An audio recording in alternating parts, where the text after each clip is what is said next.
Hello and welcome to my presentation on selection bias. So what is selection bias? Selection bias in a study is when the study group is not a random selection from the general target population. There are different types of selection bias: non-response bias, missing data bias, and loss to follow-up bias. Non-response bias is when someone does not turn up or respond in regards to the study.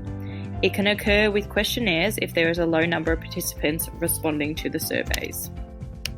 Missing data bias can occur if questions are not answered properly, participants do not show up to appointments for the study, or if questions are not legible. Loss to follow-up is allowing the right amount of time to follow up after the appointments, measurements, or events. Sometimes this is uncontrollable. An example of selection bias is: a doctor wants to do a study on a medication to cure diabetes in a group of participants.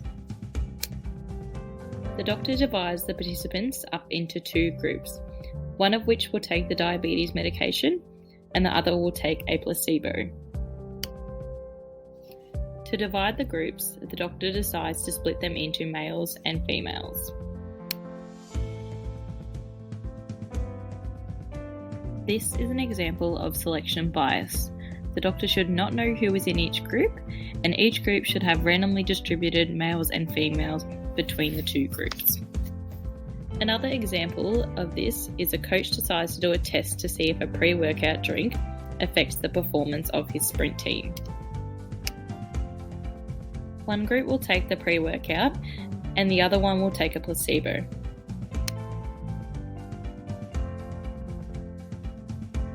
The coach then hands the pre-workout to his fastest two runners and the slower runners take the placebo.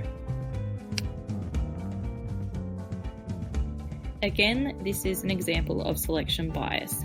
The coach should not know who is taking which drink, and again, it should be randomized. Thank you very much for watching my presentation on selection bias.